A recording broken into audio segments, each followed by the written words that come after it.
नमस्ते दोस्तों, अब हम क्लास 6 और 7 का रिवीजन करने जा रहे हैं, तो बने रहेगा वीडियो के अंत तक। स्टार्ट करते हैं। जीएस क्लास 6 और पहला क्वेश्चन, ठीक है।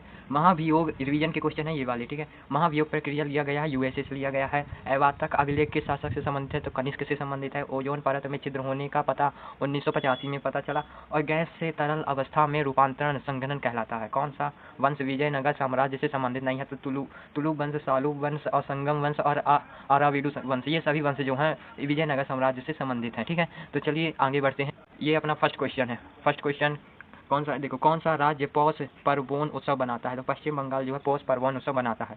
और पश्चिम बंगाल में नाबो बोरसो उत्सव भी मनाया जाता है। और गुजरात में कौन सा उत्सव चित्र विचित्र और दिवसों उत्सव मनाया जाता है, कौन सा चित्र विचित्र और दिवसों उत्सव मनाया जाता है, ठीक है। और अगर अन्य की बात करें तो देखिए केरल में कौन सा मनाया जाता है, तो केरल में अर्थुंकल और सुंदरेश्वर केरल मनाए जाते हैं। तमिलनाडु में चित्रा पूर्णिमा मनाया जाता है, ठीक है। चित्रा पूर्णिमा तमिलनाडु में मनाया जाता है। अब बात करते हैं मंगन संगीत और डुचेन त्यौहार कहाँ मनाया जाता है, सिक्किम में मनाया जाता है। तीजा कहाँ मनाया जाता है, तीजा मनाया जाता है पंजाब में। मोमसर कहाँ मनाया जाता है, ये मनाया जाता है राजस्थान में। बोईता बंदना कहाँ मनाया जाता है, उड़ीसा में। और बुहुसु जीवा और ततंगपो समाज नागालैंड में मनाया जाता है। कौन सा बहिर्कच्छ खेल नहीं है, तो बैडमिंटन बहिर्कच्छ खेल नहीं है। इसकी सिंगल व्यक्ति के लिए हाइट और ब्रेथ कितनी होती है, तो 44 × 70 फीट होती है। और डबल व्यक्ति के लिए 44 × 20 फीट होती है, ठीक है। रॉकेट का वजन कितना होता है, तो 85 से 120 ग्राम होता है। क्रॉक का वजन 4.7 से 5.5 ग्राम तक होता है। इसमें पंख 16 होते हैं, ठीक है। नेट से सर्विस सेंट की डिस्टेंस 6.5 फीट होती है। पैरालंपिक 2024 में इसमें गोल्ड जीतने वाले नीतीश कुमार थे, सिल्वर जीतने वाले सुहास यतिराज थे।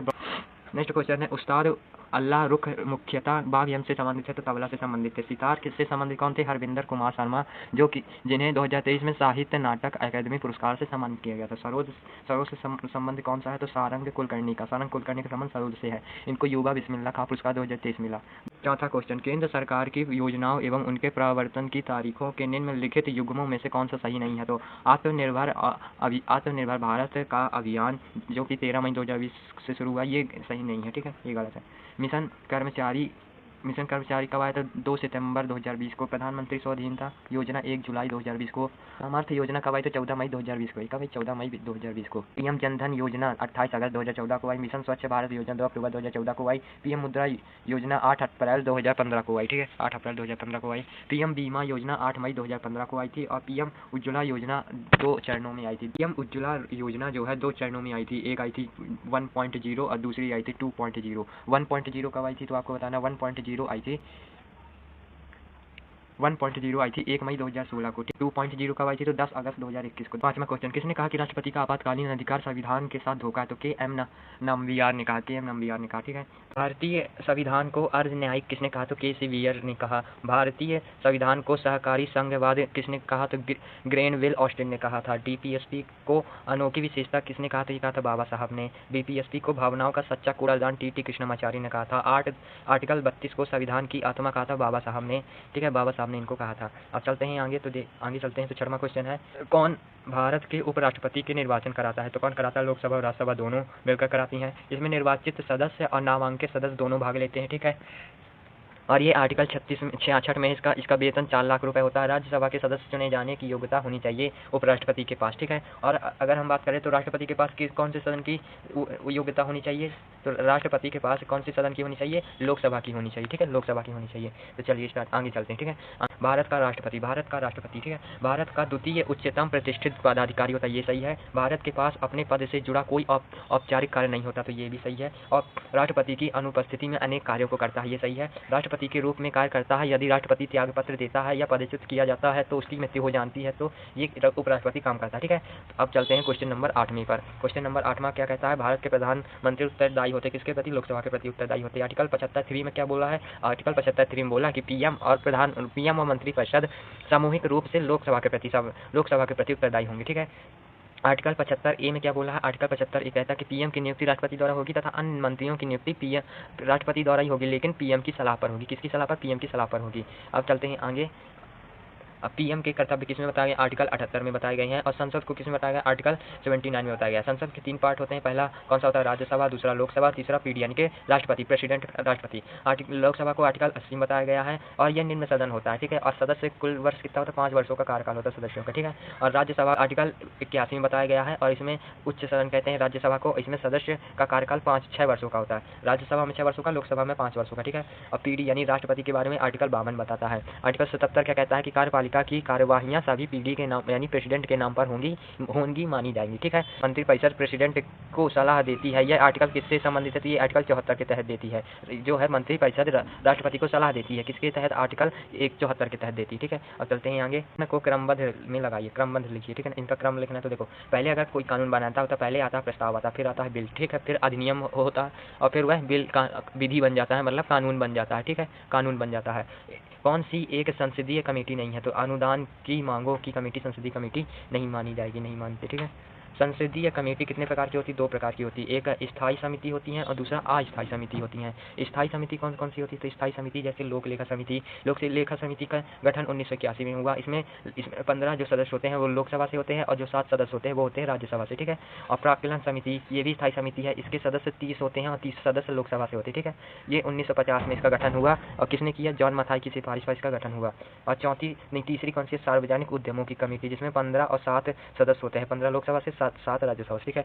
अस्थायी समिति जैसे जांच समिति हो गई और दूसरी सलाहकार समिति, ये अस्थायी समितियां होती हैं, ठीक है, ये अस्थायी समितियां होती हैं। नेक्स्ट है, चोल काल में व्यक्ति का अर्थ क्या होता है, तो व्यक्ति का अर्थ होता है सार्वजनिक कार्यों के लिए बेगार यानी सार्वजनिक कार्यों के लिए दिया गया कार्य। टट्टोली टैक्स किसके संबंधित है, तो सुनारों संबंधित है। नाट्य विनियोग किससे संबंधित है, नाडुओं द्वारा संबंधित है। चोल काल में टैक्स खत्म कर दिया गया, किसने किया, तो कुतलोतुंग प्रथम ने किया। कौन सा मंदिर का संबंध चोलों से है, तो तंजौर का बृहदेश्वर का मंदिर जो है तंजौर से नहीं चोलों से संबंधित है। तंजौर का बृहदेश्वर मंदिर चोल वंश के राजा राज चोल प्रथम ने बनवाया था, ठीक ना, राजा राज चोल प्रथम ने इसको बनवाया था।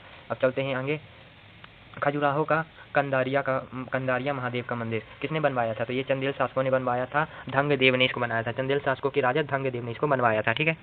अब देखते हैं एलोरा का जो मंदिर है, एलोरा का कैलाश मंदिर किसने बनवाया था, तो ये राष्ट्रकूट वंश के राजा राजकृष्ण प्रथम ने बनवाया था। भुवनेश्वर का लिंगाराज मंदिर किसने बनवाया, तो ये सोम वंश के राजा ययाति केसरी ने बनवाया था, ठीक है। अब आगे चलते हैं तो देखिए, मत विलास प्रहसन का उल्लेखक है, कौन है, महेंद्र वर्मन है। कौन है, महेंद्र वर्मन किससे संबंधित है, पल्लव वंश से संबंधित है। इनके समय में डांडी थे। इनकी बुक कौन सी डांडी की, 10 कुमार चरित्र थी। कौन सी, 10 कुमार चरित्र। और ये नरसिंह वर्मन के दरबारी कवि थे। कौन थे, दरबारी कवि नरसिंह वर्मन के। हर्षवर्धन के दरबारी कवि कौन थे, तो हर्षवर्धन के दरबारी कवि बाणभट्ट थे और बाणभट्ट की पुस्तक थी हर्षचरित कंदागिरी, ठीक है। और समुद्रगुप्त के दरबारी कवि हरिसेन थे। हरिसेन की जो पुस्तक थी प्रयाग प्रशस्ति अभिलेख थी, ठीक है, प्रयाग प्रशस्ति अभिलेख थी। अब नेक्स्ट क्वेश्चन है, पुलकेशन द्वितीय के दरबारी कवि कौन थे, तो ये रवि कीर्ति थे। रवि कीर्ति के शिलालेख लिखा ऐहोल, रवि कीर्ति ने ऐहोल शिलालेख लिखा। चालुक्य वंश का सबसे महान शासक कौन था, पुलकेशन द्वितीय था। कौन सा, पुलकेशन द्वितीय। ये इस चालुक्य वंश की राजधानी कौन सी, वातापी थी। और संस्थापक कौन सा, पुलकेशन प्रथम था, ठीक है, पुलकेशन द्वितीय। इसने जो है हर्षवर्धन को हराया था और इसकी जानकारी हमें ऐहोल अभिलेख से मिलती है। ऐहोल अभिलेख लिखा कौन है, रवि कीर्ति, ठीक है ना, रवि कीर्ति। श्री वल्लभ उपाधि किसको मिलती थी, किसके लिए होती थी, तो चालुक्यों के लिए होती थी, श्री वल्लभ। और कालिदास का जिक्र भी ऐहोल अभिलेख में मिलता है।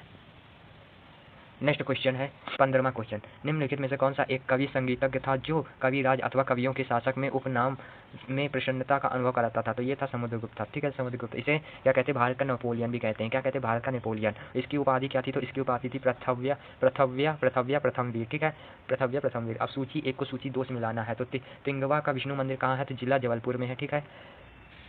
एरड़ का विष्णु मंदिर कहाँ है, तो जिला सागर में है। और नाचना टूकार का पार्वती मंदिर कहाँ है, तो जिला पन्ना में है। भूमरा का शिव मंदिर कहाँ है, तो ये जिला सतना में, ठीक है, जिला सतना में है। अब बताइए भीतर गांव का ईंटों वाला मंदिर कहाँ है, ईंटों से बना निर्मित भीतर गांव का मंदिर जो जिसे लक्ष्मण मंदिर भी कहते हैं, कहाँ है, कानपुर में है, यूपी में, ठीक है। दशावतार मंदिर कहाँ है, तो झांसी में है, देवगढ़ में। वायु प्रदूषण के लिए संबंधित नहीं है, तो यूट्रोफिकेशन वायु प्रदूषण से संबंधित नहीं है। और अम्ल वर्षा कैसे होती है, तो अम्ल वर्षा 2 चीज़ों से मिलकर होती है, एक नाइट्रोजन ऑक्साइड और दूसरा सल्फर डाइऑक्साइड से होती है। कौन सा स्वच्छ एवं हरित ईंधन है, तो सीएनजी स्वच्छ एवं हरित ईंधन है। इसमें 90% मीथेन गैस पाई जाती है। कौन सी गैस, 90% मीथेन गैस है। अब 19वां क्वेश्चन है, प्रतिशतता के आधार पर वायुमंडल में सर्वाधिक पाई जाने वाली गैस कौन सी है, तो देखो सबसे ज़्यादा पाई जाने वाली नाइट्रोजन है 78% के साथ, और फिर उसके बाद ऑक्सीजन पाई जाती है 20% के साथ, और फिर पाई जाती है आर्गन 0.93% के साथ अत्यधिक पाई जाती है, कार्बन डाइऑक्साइड 0.03% के साथ, ठीक है। अब चलते हैं आगे। शरीर में क्रम बताइए तो शरीर में सबसे ज़्यादा ऑक्सीजन पाई जाती है। क्या पाई जाती है? सबसे ज़्यादा ऑक्सीजन, फिर कार्बन पाई जाती है, फिर कार्बन पाई जाती है सबसे ज़्यादा ऑक्सीजन, फिर उसके बाद कार्बन, फिर हाइड्रोजन और फिर नाइट्रोजन पाई जाती है, ठीक है। अब पृथ्वी की बात करें तो पृथ्वी में सबसे ज़्यादा ऑक्सीजन, फिर सिलिकॉन, फिर एल्यूमिनियम, फिर आयरन पाया जाता है, ठीक है, फिर आयरन पाया जाता है। अब बात करते हैं क्वेश्चन नंबर 20 की। तो पर्यावरण अनुकूलन उपभोक्ता उत्पादों को चिन्हित करने के लिए सरकार ने आरंभ की कौन सा इको मार्क शुरू की? शुरू कब हुई थी? ये 1991 में हुई। एग मार्क किसके लिए? तो ये कृषि के लिए है। ये इसके लिए एक्ट कब आया? तो 1987 में एक्ट आया था। और बीएसआई का फुल फॉर्म होता है भारतीय मानक ब्यूरो, ठीक है ना। इसके लिए एक्ट 2016 में आया था। इसका हेडक्वार्टर कहाँ था? हेडक्वार्टर न्यू दिल्ली में है, ठीक है। और स्थापना 1986 में की गई। स्थापना कब की गई? तो स्थापना इसकी 1986 में की गई थी। नेक्स्ट है आइसोबर से संबंधित वायुदाब से है। आइसोबर किससे संबंधित है? तो आइसोबर संबंधित है वायुदाब से संबंधित है। आइसो हाइट किससे संबंधित है? तो ये वर्षा से संबंधित है। आइसो हेलाइट किससे संबंधित है? तो समुद्र के खारापन संबंधित है। आइसोबाथ संबंधित है गहराई से। आइसोबाथ किससे संबंधित है? गहराई से। नेक्स्ट समान सूर्य ताप को मिलाने वाली लाइन क्या कहलाती है? आइसोहेल कहलाती है, ठीक है। आइसोगोनिक क्या कहलाती है? समान चुंबकीय झुकाव के क्षेत्रों को मिलाने के लिए आइसोगोनिक होती है। आइसोनेफ क्या होती है? समान मेघाच्छादन को मिलाने के लिए, ठीक है। अब नेक्स्ट क्वेश्चन है अपना 22वां क्वेश्चन, ठीक है। निम्न में से ICAR अनुसंधान संस्थानों में से कौन सा वाराणसी में स्थित है? तो भारतीय सब्जी अनुसंधान संस्था जो है वो वाराणसी में स्थित है। कहाँ स्थित है? वाराणसी में। भारतीय कृषि अनुसंधान संस्थान न्यू दिल्ली में है। कहाँ? न्यू दिल्ली में है। नेक्स्ट PDF अपनी ये रही। भारतीय दलहन अनुसंधान संस्थान कानपुर में है। भारतीय गन्ना अनुसंधान संस्थान लखनऊ में है। भारतीय चारा अनुसंधान संस्थान झांसी में है। कृषि प्रणाली अनुसंधान मेरठ में है। केंद्रीय पक्षी संस्थान कहाँ है? बरेली में है। भारतीय कालीन प्रौद्योगिकी यूपी के संत रविदास नगर में है। और औषधि अनुसंधान लखनऊ में है। कहाँ है? औषधि अनुसंधान लखनऊ में है। किस राज्य में स्थानांतरित खेती प्रचलित है? तो नागालैंड में स्थानांतरित खेती प्रचलित है। यहाँ स्थानांतरित खेती को झूम खेती, कांटा दलहन कृषि और पूर्वोत्तर कृषि भी कहते हैं, ठीक है। पूर्वोत्तर कृषि भी कहते हैं। अब देखते हैं झूम खेती। झूम खेती अन्य कौन कौन सी होती है? तो झूम खेती अन्य देखो पोंडू होती है, पोंडू और बारिंगा, ये कहाँ होती है? ये होती है उड़ीसा की खेती होती है, उड़ीसा। और कुमारी खेती पश्चिम बंगाल की होती है। बेवर और दाहिया खेती कहाँ की होती है? बेवर दाहिया खेती MP की होती है, ठीक है, MP की होती है। वोल्टा खेती कहाँ की होती है? तो राजस्थान की होती है, राजस्थान की, ठीक है। वोल्टा खेती कहाँ की होती है? राजस्थान की होती है। खड़ील खेती कहाँ की होती है? हिमालय की होती है। और कुरवा खेती झारखंड की होती है, कुरवा झारखंड की होती है, ठीक है। सूची 1 को सूची 2 से मिलाइए। एपीकल्चर क्या कहलाता है? एपीकल्चर मधुमक्खी से संबंधित है या मधुमक्खी पालन कहते हैं, ठीक है। सिल्वीकल्चर क्या कहलाता है? सहतूत के वृक्ष को। और विटीकल्चर क्या कहलाता है? अंगूर। विटीकल्चर अंगूर संबंधित है। पिसीकल्चर मछलियों से संबंधित है। पिसीकल्चर मछलियों से संबंधित है, ठीक है। कृषि मूल्य आयोग SAPC की स्थापना किस वर्ष हुई थी? ये 1965 में। कब हुई? 1965 में।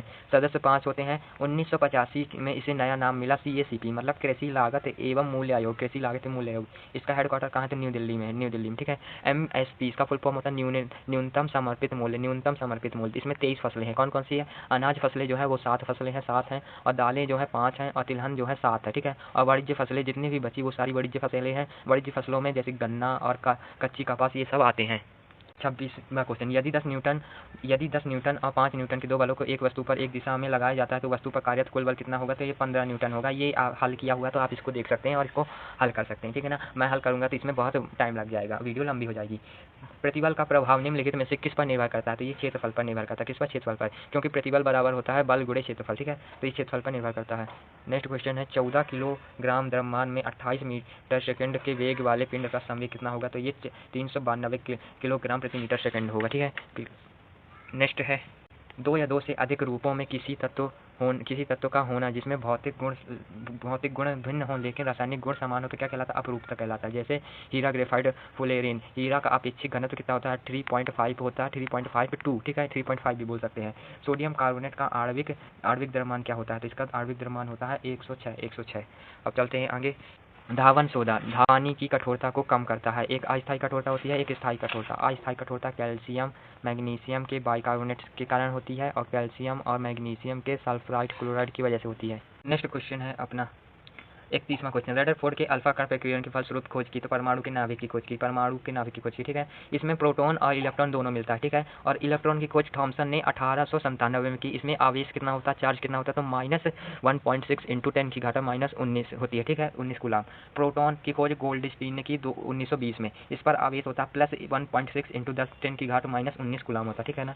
न्यूटन की खोज चैडविक ने 1932 में की, 1932। इसमें आवेश 0 होता है। कितना होता है? आवेश 0 होता है। एक वृक्ष की बाहरी संरचना ऊंची परत होती है तो क्या होती है, वल्कल होती है। पिथ वृक्ष का केंद्र होता है, इसमें भोजन संग्रहित होता है। रेगिस्तानी पौधों की बाहरी परत ब्यूटीन की बनी होती है। किसकी बनी होती है, ब्यूटीन की बनी होती है। नेक्स्ट क्वेश्चन है, कौन सा एंजाइम प्रोटीन का विखंडन करता है, तो पेप्सिन एंजाइम प्रोटीन का विखंडन करता है। ये अमाशय में निकलता है, जठर में पाया जाता है। लाइपेज जो होता है वसा कहलाता है। ग्लूकोज का रासायनिक सूत्र क्या होता है, C6H12O6 होता है। C6H12O6 ये जल में घुलनशील होता है, ठीक है। ये सबसे सरल कार्बोहाइड्रेट होता है ग्लूकोज, ठीक है। ग्लूकोज फलों में फ्रक्टोज पाया जाता है, दही और दूध में लैक्टोज अम्ल पाया जाता है, ठीक है, लैक्टोज पाया जाता है। अब चलते हैं नेक्स्ट प्रोटीन संश्लेषण में 4 इवेंट से एक का निर्माण होता है, तो mRNA की प्रति का निर्माण होता है। इसको नाम दिया था फ्रांसिस जैकब और मोनार्ड 1961 में दिया था, दोनों ने मिलकर। डीएनए और आरएनए का फुल फॉर्म बताइए, तो आरएनए का फुल फॉर्म होता है राइबो न्यूक्लिक एसिड और डीएनए में डीऑक्सी राइबो न्यूक्लिक एसिड होता है। इसमें द्विकुंडलित संरचना 1961 में मिली, ठीक है, 1961 में मिली। नेक्स्ट क्वेश्चन है, 18वीं लोकसभा चुनाव के संदर्भ में निम्नलिखित में से कौन सा कथन सही है, तो इसमें तीनों कथन सही है, तीनों पढ़ के सुना दे रहा हूँ। राष्ट्रपति द्वारा सांसद भरहरी मेहताब को प्रोटेन स्पीकर नियुक्त किया गया, ये सही है। स्वतंत्र भारत में 8वीं लोकसभा से पूर्व सभी अध्यक्ष निर्विरोध चुने गए, ये सही है। ओम बिरला 2 बार लोकसभा अध्यक्ष निर्वाचित होने वाले 6ठे अध्यक्ष बने, ये सही है, ठीक है। अब इसको आप ना ही सुनो तो ही सही है।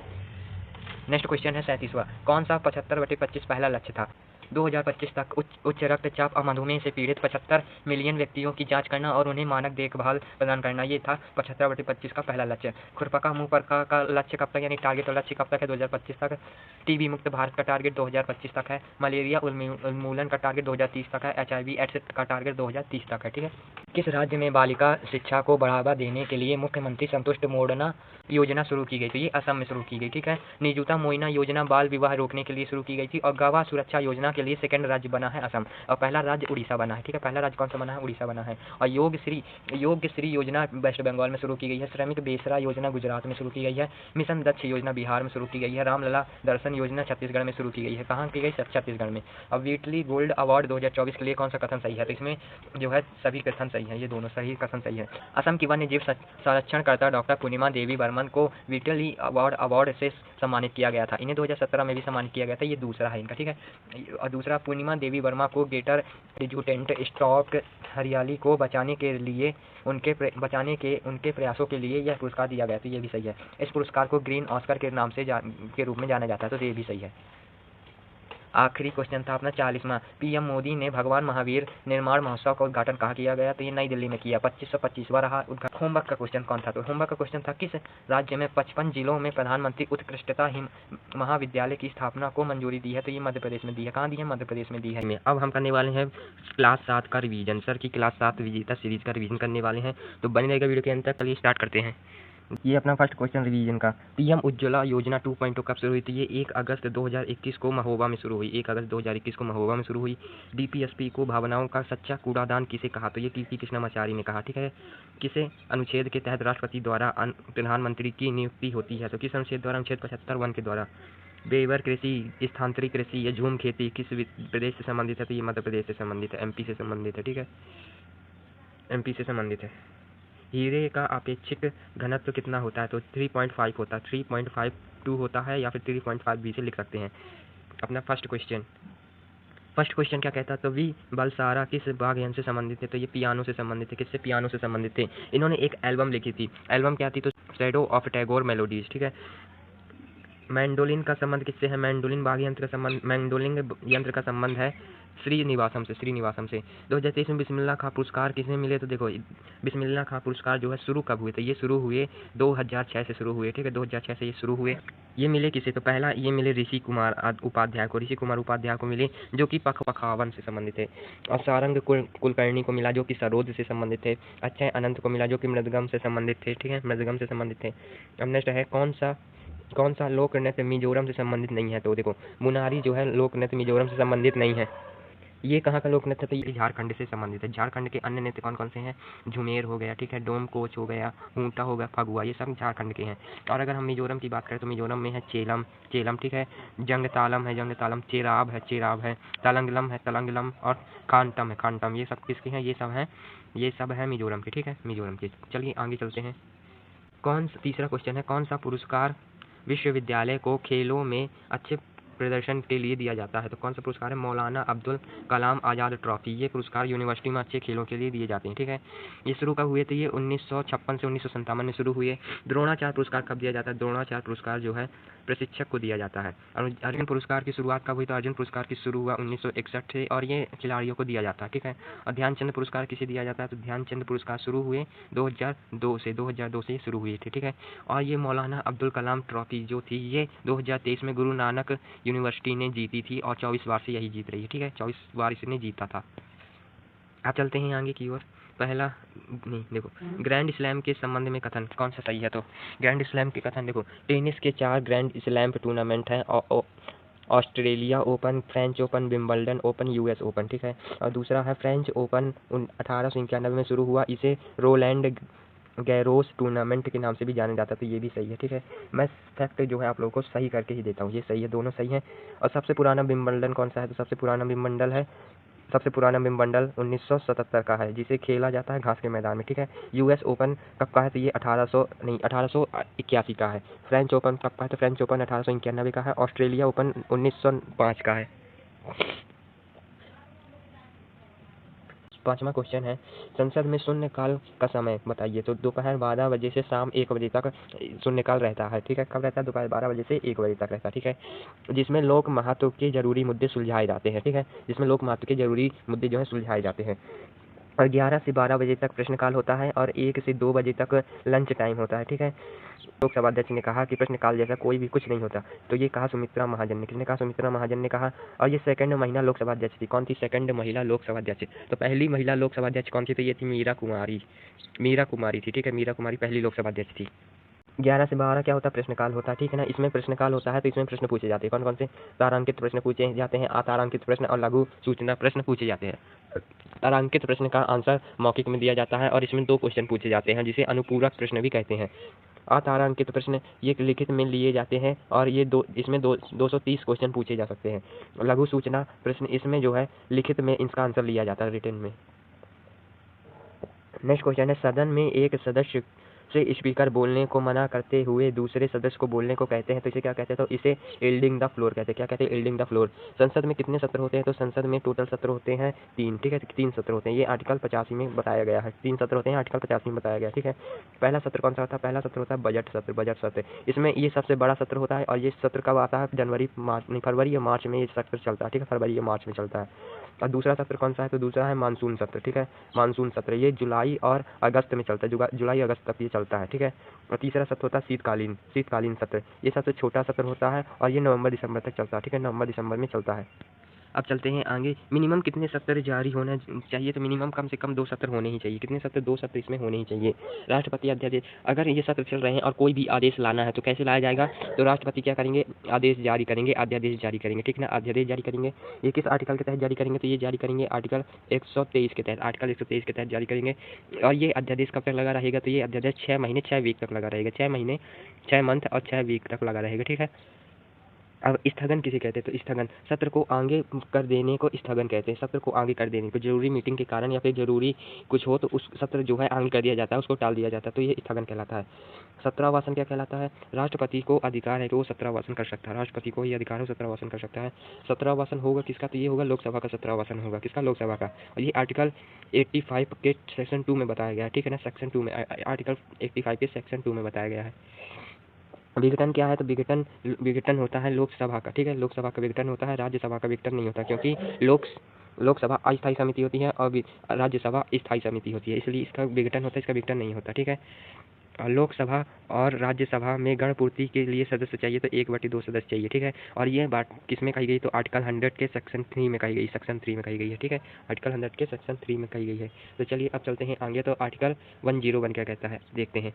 आर्टिकल 101 क्या कहता है? तो यदि एक व्यक्ति लोकसभा में चुना है, मतलब एक व्यक्ति लोकसभा में और राज्यसभा में दोनों में चुनने जाते हैं, पर एक सदन चुनना होगा, लेकिन उनको एक सदन चुनना होगा। मतलब यदि कोई व्यक्ति लोकसभा में भी चयनित हो जाता है और राज्यसभा में, तो उसको किसी एक सदन में एक सदन को चुनना पड़ेगा, लोकसभा या फिर राज्यसभा। ये कितने दिन का उन्हें टाइम दिया जाता है चुनने के लिए? तो ये 10 दिन का टाइम उन्हें दिया जाता है कि वह किस में रहना चाहते हैं, लोकसभा में कि राज्यसभा में।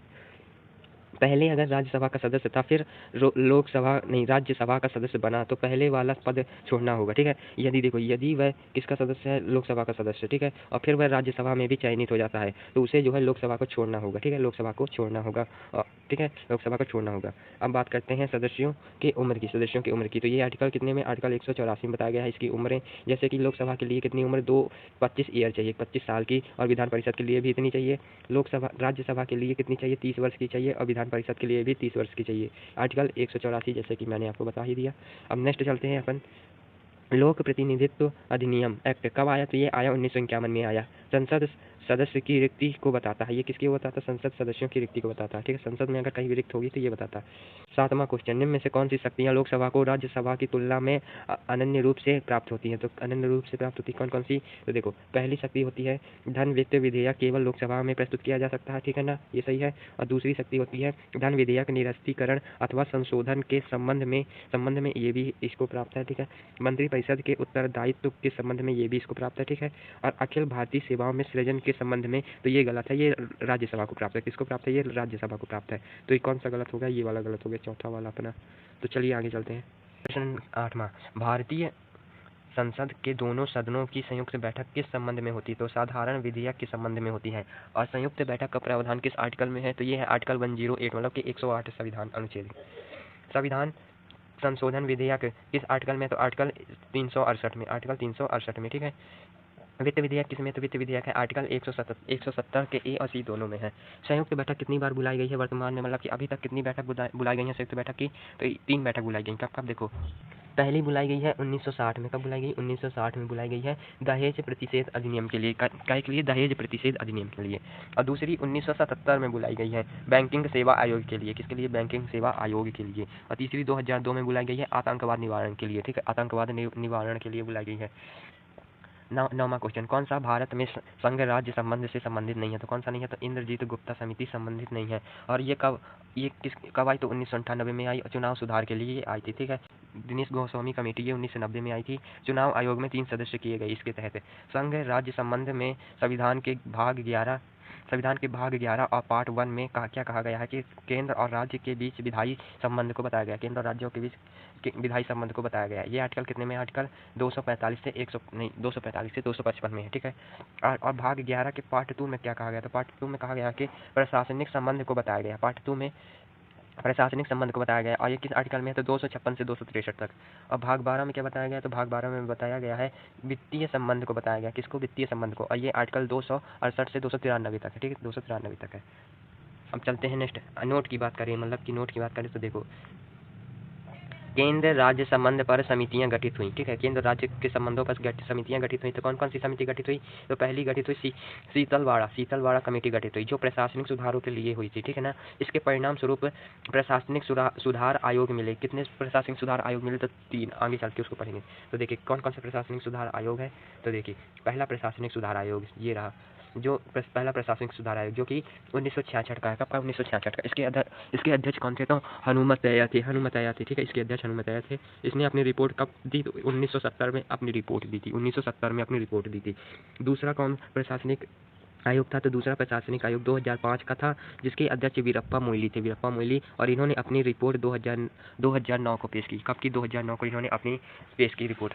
अब तीसरी जो थी वह थी सरकारिया आयोग गठित हुई, दूसरी है ये। वो पहली हो गई प्रशासनिक सेवा आयोग जिसमें समितियां गठित हुई थी, अब ये दूसरी है सरकारिया आयोग गठित हुई। दूसरी है सरकारिया आयोग गठित जो कि 1983 में हुई, इसने अपनी रिपोर्ट 1988 में दी थी, ठीक है ना, 1988 में। इसमें 3 सदस्यीय आयोग था, ये 3 सदस्यीय आयोग था।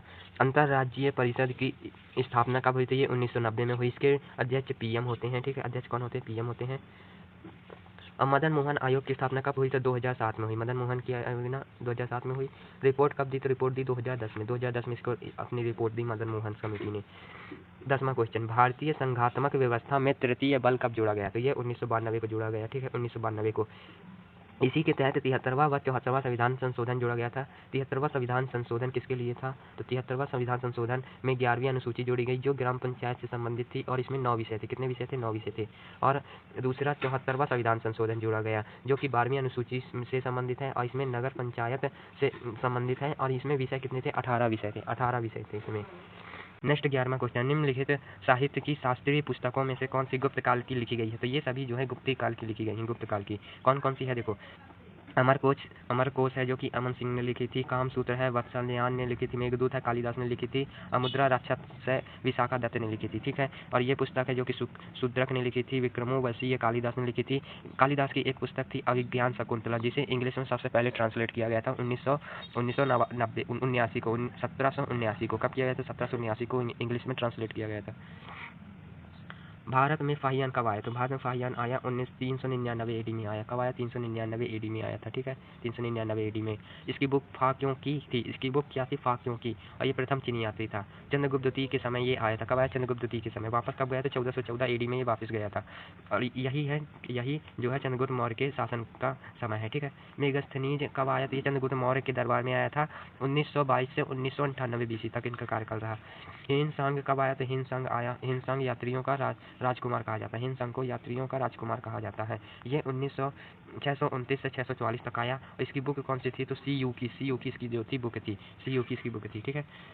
मार्को पोलो इटली से आया था 1888 से 1892। निकोलो कोंटी ये 1420 से 1481 तक आया था, ठीक है। अब नेक्स्ट है अपना गुप्त काल में भूमि कर संग्रह से संबंधित अधिकारी था। कौन था? तो ये था ध्रुवाधिकरण था। कौन था? ध्रुवाधिकरण। कर्णिका किससे संबंधित है? तो ये भूमि अभिलेख से संबंधित है। और महाछपटलिक किससे संबंधित है? महाछपटलिक तो ये लेखा विभाग से संबंधित है। और सार्थवा किससे संबंधित है? तो व्यापारियों के समूह से संबंधित है। नेक्स्ट 14वां क्वेश्चन, गुप्त काल में उत्तर भारतीय व्यापार निम्नलिखित में से किस बंदरगाह से संचालित हुआ? तो ताम्रलिपि से, ताम्रलिपि बंदरगाह से संचालित होता था। सम्राट हर्षवर्धन का कौन सा अभिलेख उसके स्वयं के हस्ताक्षर से युक्त है? तो कौन सा है? बांसखेड़ा लेख। कौन सा है? बांसखेड़ा लेख। कौन सा है? बांसखेड़ा लेख। इसके लिए परम सौगात उपाधि मिली, इसके लिए इन्हें जो है परम सौगात उपाधि मिली थी, ठीक है। हर्षवर्धन सिक्के की भाषा थी, इससे पार्वती थे। दरबारी कवि बाणभट्ट थे। 16वां, सम्राट हर्षवर्धन ने 2 महान धार्मिक सम्मेलन का आयोजन किया था। कहाँ किया था? तो कन्नौज और प्रयाग में किया था, कन्नौज और प्रयाग में। और यहाँ पर महायान के प्रचार के लिए किया था। किसके लिए? महायान के प्रचार के लिए। मैत्रक वंश के ध्रुवसेन द्वितीय शामिल हुए थे इसमें। मैत्रक वंश के ध्रुवसेन द्वितीय शामिल हुए थे। मैत्रक वंश किससे संबंधित है? तो ये मैत्रक वंश की राजधानी क्या है? तो वल्लभी है। और मैत्रक वंश का संस्थापक कौन है? तो ये है भट्टार्क जो है इसका संस्थापक है। भट्टार्क इसका संस्थापक है।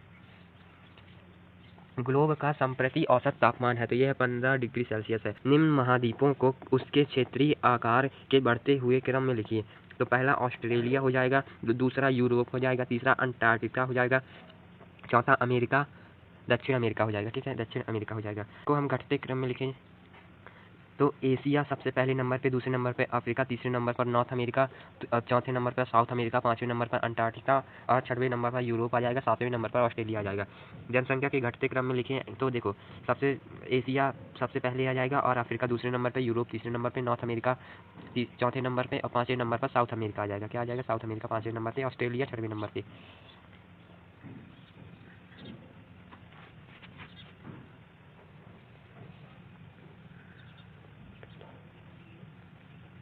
अंटार्कटिका में जनसंख्या है ही नहीं। 19वां क्वेश्चन, किस मरुस्थल को चांद की घाटी कहा जाता है? तो अटकामा मरुस्थल को चांद की घाटी कहा जाता है। ये सबसे ड्राई मरुस्थल है। क्या है? सबसे ड्राई मरुस्थल।